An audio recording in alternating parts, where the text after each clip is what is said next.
3,000 years ago, on a planet without a name, a little boy's stomach growls. He wants to be able to eat his and his mother's last cave apple, but she says they must leave the apple there, in the sacred place, as an offering, so that the gods will keep them safe. That makes the boy wonder, if they pay the gods to watch over them, why didn't the gods take care of his father when he got the sun fevers? The mother looks at the boy with compassion in her eyes. She reminds him that his father lived a long life, almost 30 summers. He lived to see his only son grow strong, and they will see him again. Someday, when the nights come, he'll be there in the sky with the rest of the blessed ancients shining down on them. The boy is impatient and wonders why he cannot see the gods now. But that's because he does not truly believe. The last thing his mother says to him is to always honor the gods, and they will shower the boy with blessings as they have her. He is her greatest blessing, her darling little boy, her beloved Gorr. Then, both the boy and his mother jump to their feet as they hear the horrid hissing of a pair of sand tigers. The savage beasts approach and bare their fangs as a sign of dominance. The mother prepares her spear and tells her son to run. Don't look back, and may the gods watch over him.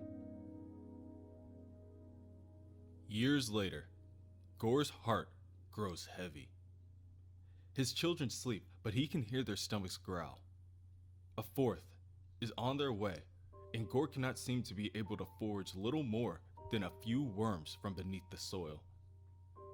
He begs his wife to eat, to try to retain some strength, but she tells Gorr not to worry. The nights will come soon. She knows it. The sky gods will hear their prayers at last. Gorr, however, is a man striving for change. They're starving, the whole tribe. Their caves are empty of all but saltworms and what dampness they can lick off the walls. They need to venture outward. Sun be damned. Gorr stares at the beaming ball of heat in the air and tells his wife that they need to leave the caves if they are going to live. She doesn't listen or believe him. She believes the gods will provide. They always have. Gorr just needs to put his life in their hands. He just needs to calm himself and listen for their voices. Gorr tries to listen, but he can only hear the growing rumbling from beneath their feet. He looks around and sees rocks and debris falling from the ceiling. Their home is caving in and breaking apart. Out of instinct, Gorr looks back to his wife to do what he can to protect her, but it's too late. He is left helpless as he watches his wife plummet to her death. Months later, Gorr carries his last living son across the barren desert. His wife has now been dead for 7 sandstorms, and his son is having a hard time accepting this reality. But it is reality. His mother has passed from a dangerous fall. His sisters fell ill with the sun fevers, and his brother died from eating stones. The boy warned his brother not to eat so many stones, but he didn't listen. Gorr looks down at his son with sadness in his eyes, and lies and tells his son that the forest is close, just beyond the next hill. He tells his son that there's a waterfall and trees thick with fruit, more than they could ever eat. Once they get there, Gorr promises they will never go hungry again. Soon after, Gorr's last son, Agar, dies. Gorr buries his son under the dirt beneath their feet, hoping that this will bring his son some small respite from the unbearable heat. At this point, Gorr doesn't even have enough water to cry. All he can do is apologize to his son for bringing him into this wretched world. However, the others of the tribe, chiefly the tribe leader, state that what Gorr does is blasphemous.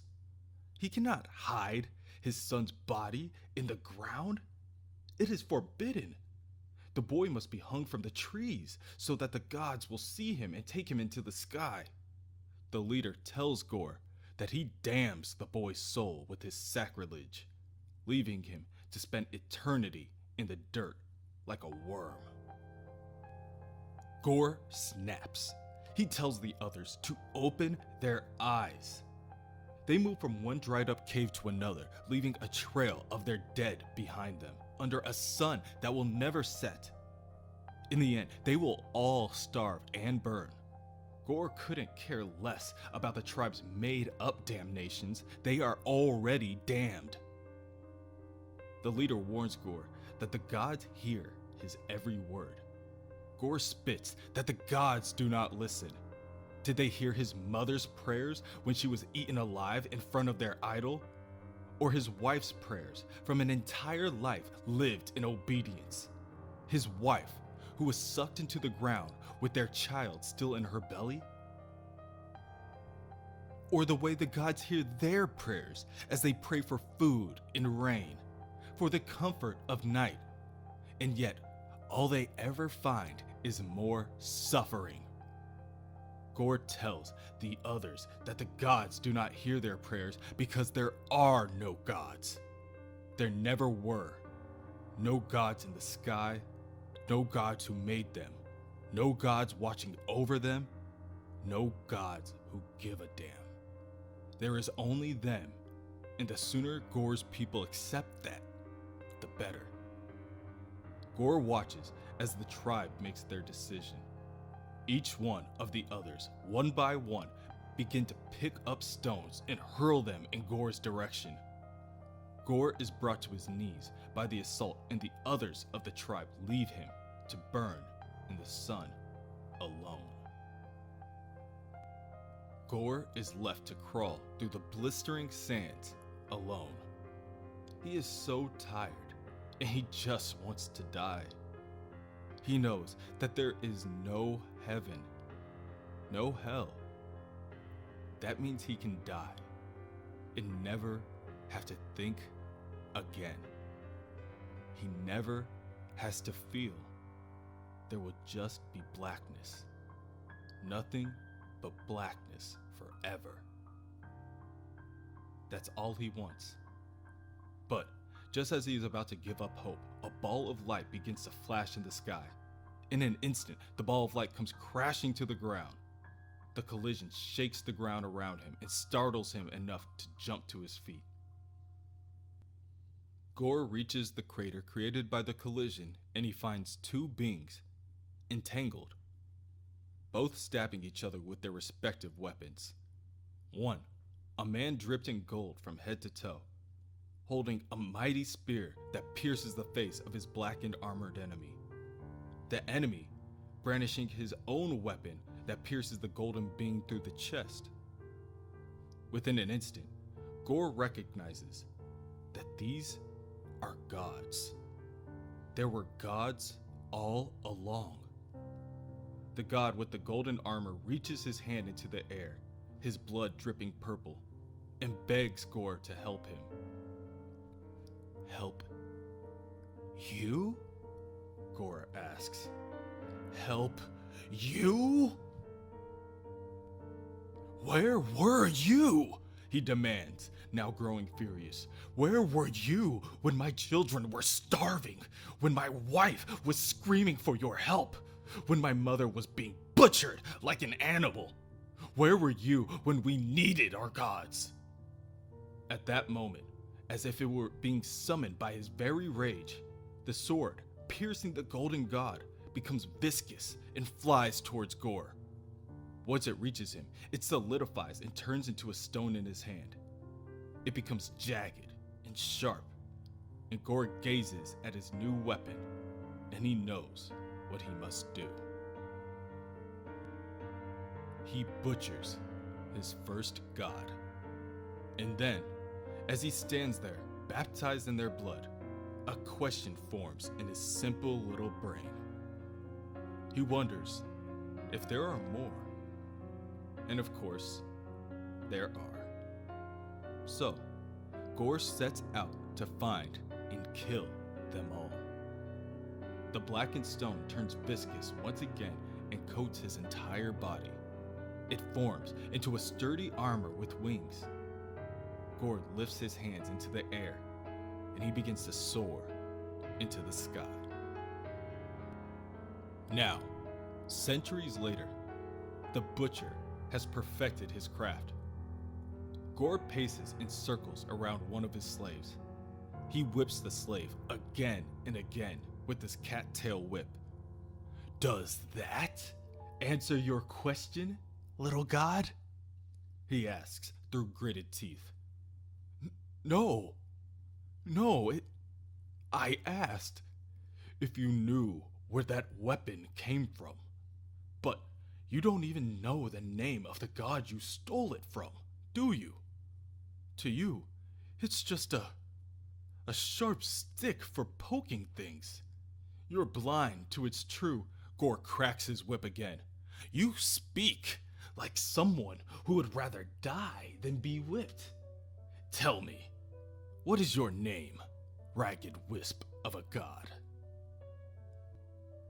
The god yells out in pain before answering. Volstagg, he tells the butcher.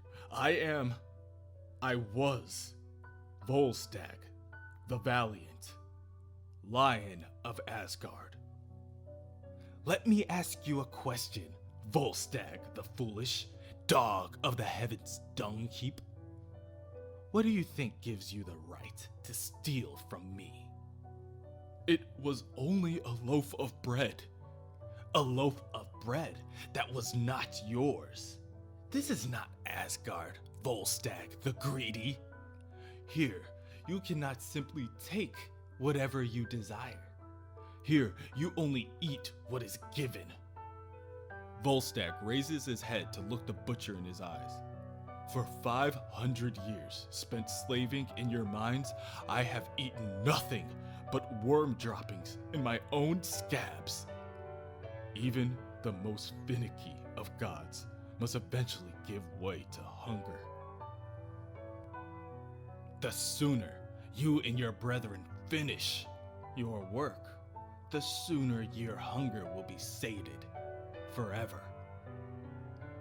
And tell me, Gorr, the god slaver, Gorr, the lord of skinflints, when was the last time you hungered? When was the last time you closed your eyes and slept? Can you even remember? At this, Gorr raises his whip and beats the god savagely until Volstagg lay face first in a pool of his own blood. I will sleep when my work is done, when all worlds are free from the tyranny of heavens. You poor, blind fool. You'll never kill all the gods, no matter what weapon you wield, no matter what that thing is you're building out there. You Asgardians, stubborn to the very end. Don't tell me you're still waiting for your friend with the magic hammer to come save you. No, Volstagg replies. Not even the Allfather can save me now. But even if you kill me and kill every other god in creation, even the mighty Thor, in the end, there will still be one god left, won't there, Gorr? You. Look at yourself. Look at what the weapon has done to you. You've been alive for thousands of years, murdering as you please. You've raised worlds and built your own. You've put gods in chains. What are you? if not a god yourself. The most foul and despicable god I've ever known. Nothing in over 1,000 years has angered Gorr as much as Volstag's words. Gorr scowls as he silently creates a blackened hammer and nail. He says nothing as he nails Volstagg to a wooden stake. The god screams in pain, awakens the curiosity of a little boy who just so happens to be watching from the entrance of the cave. Gorr sees this and walks over to the boy, stating, "Don't be frightened. He can't hurt you. Come here. Why are you spying on me?" "I'm hungry," the boy replies. "Hungry? My son does not go hungry." Gorr grabs his son's hand. "Come. We'll have one of the slaves fix whatever you like." The boy looks back at Volstagg and asks, "When will all the bad gods be gone, father?" "Soon, my son. Very soon."